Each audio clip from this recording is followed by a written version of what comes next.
Oke, selamat pagi, good day, or good morning. Hari ini saya akan menjelaskan tentang climate change. Oke, apa itu climate change? Itu adalah perubahan iklim dunia, bukan cuma di Indonesia. Mengapa? Karena sesuai dengan kesepakatan PBB waktu Paris Summit Paris Summit tahun 2017 di Paris itu diputuskan adalah tahun 2060 itu tahun menjadi yang namanya net zero emission. Apa itu net zero emission? Adalah tahun di mana kita sudah tidak lagi menggunakan bahan-bahan fosil untuk energi, seperti mungkin kita menggunakan solar, kita menggunakan premium, minyak tanah sudah lama dirubah, lantas batu bara. Maka dari itu pemerintah sepakat untuk tahun 2030, 30% dari power plant yang berbahan bakar batu bara akan dirubah 30% oleh pemerintah, seperti itu.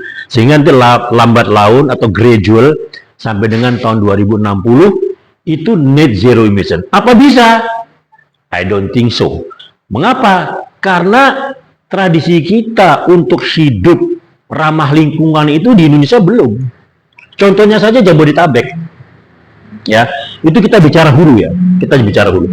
Untuk 2060 itu kita bicara hilir. Nah, kalau kita bicara hulu, masih banyak perilaku orang Indonesia yang tidak environmentally friendly. Contohnya membuang sampah belum dipilah untuk yang bekas sayuran warna apa, kertas warna apa, plastik warna apa, dan bahan-bahan beracun warna apa.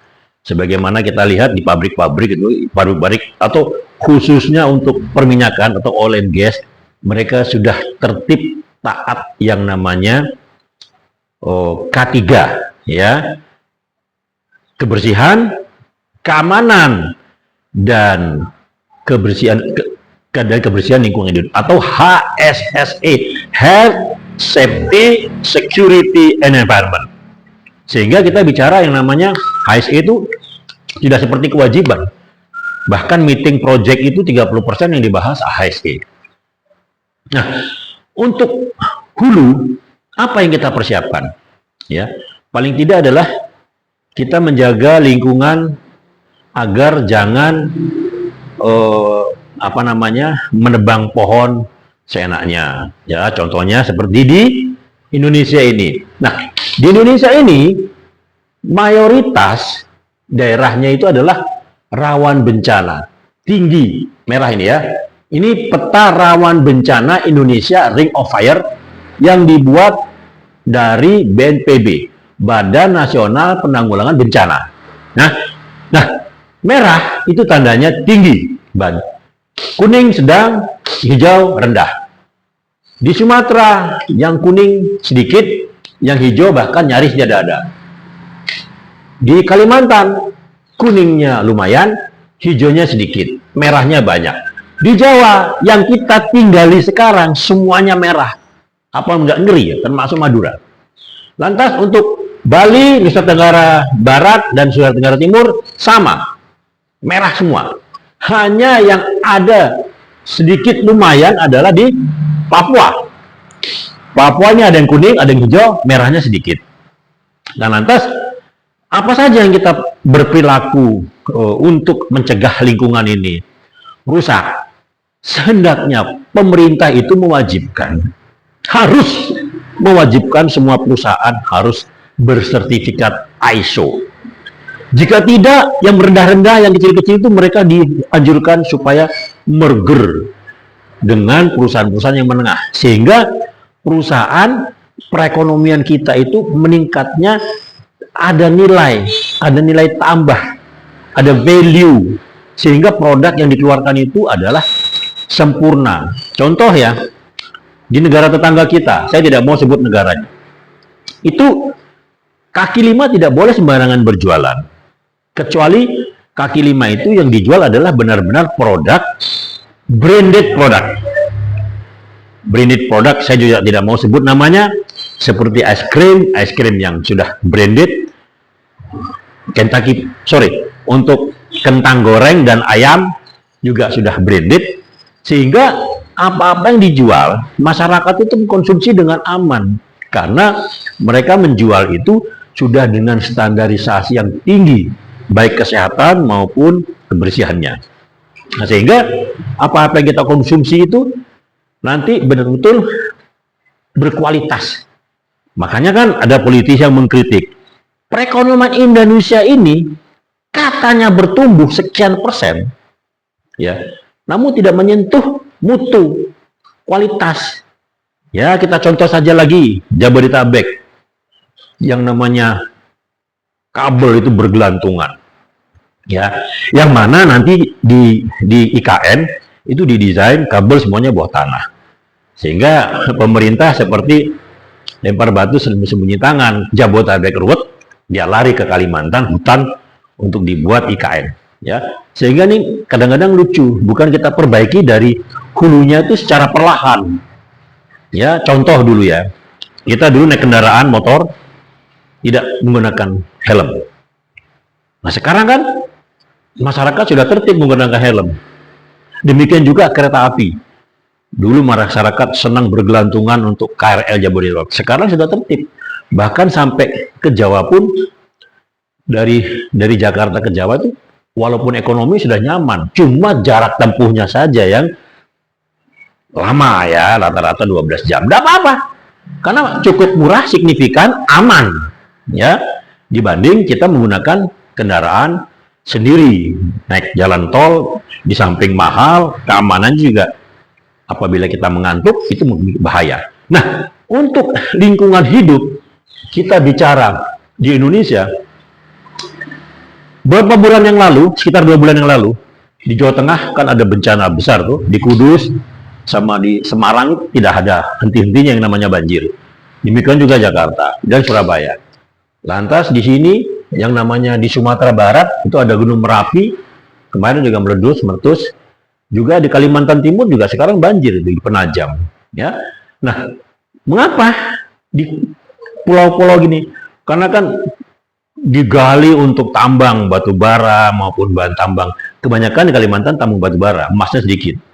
Dan juga ya rata-rata batu bara. Dan sawit yang hutan lindung dibangun menjadi hutan industri seperti sawit. Dan hutan sawit itu tidak menjamin bahwa lingkungan bisa hijau. Mengapa? Karena justru akar dari pohon sawit itu merusak tanahnya menjadi keras dan sebagainya.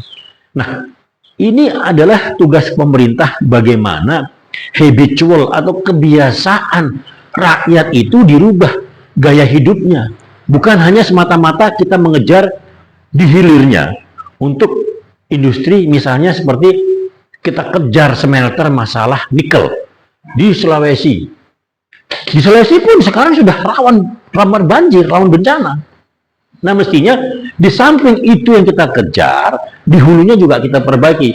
Wahai pemerintah dan Menteri Lingkungan Hidup, ya, ini adalah tugas kementerian terpadu.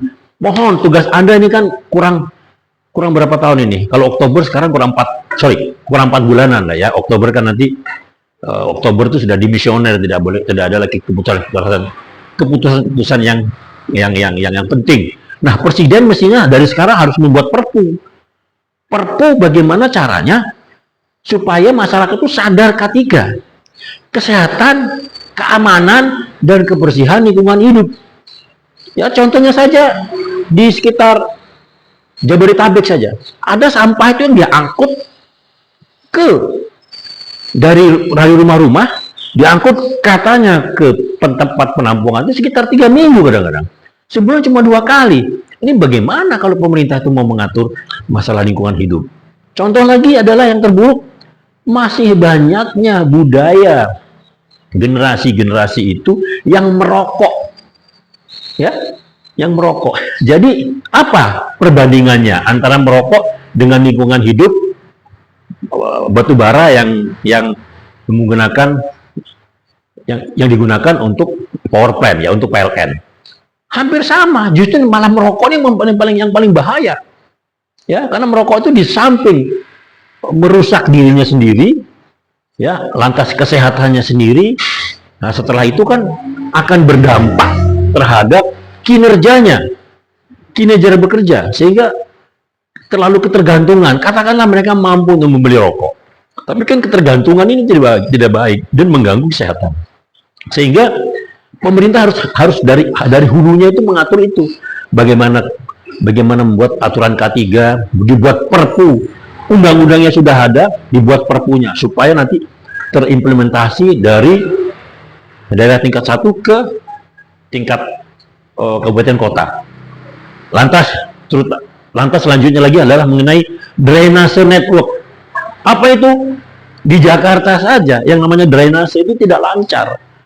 Kalau Anda lihat di sekitaran di belakang Jagakarsa, itu ada jalanan yang rumahnya kiri kanan mewah, tapi gotnya tidak open ditch, tidak terbuka, sehingga buangan airnya itu kemana? Tidak jelas. Mestinya kan kebuangan airnya itu ada ternetwork sampai ke hilirnya di laut lah misalnya, atau waduk. Nah, mestinya ini saya bicara Jabodetabek ya, karena Jabodetabek adalah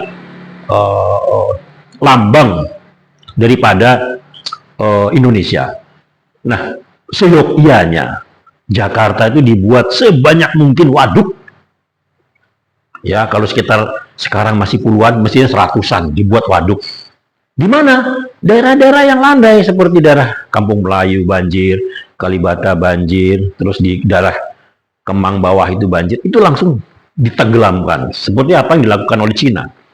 Ditenggelamkan beberapa kota sampai biaya itu sekitar 40-an miliar US dollar. Itu luar biasa. Itu pun tidak mampu karena jumlah penduduk yang semakin menambah dan bangunan juga semakin madah, namun drainasenya tidak dibuat signifikan. Mestinya, harusnya ya, untuk hilir air dari Bogor yang mengalir ke Jakarta itu harus dibuat sebesar-besarnya waduk, mungkin di sekitaran Jagakarsa, Pasar Minggu, Kalibata itu dibuat. Ya, ini untuk para menteri ya, terutama PUPR, lingkungan hidup, apalagi, dan menteri yang menteri yang terkait lah, ya, menteri dalam negeri mungkin. Nah, lantas bagaimana kalau banyak perumahan? Ya, perumahan mau nggak mau digusur, dibuatkan 3 jenis.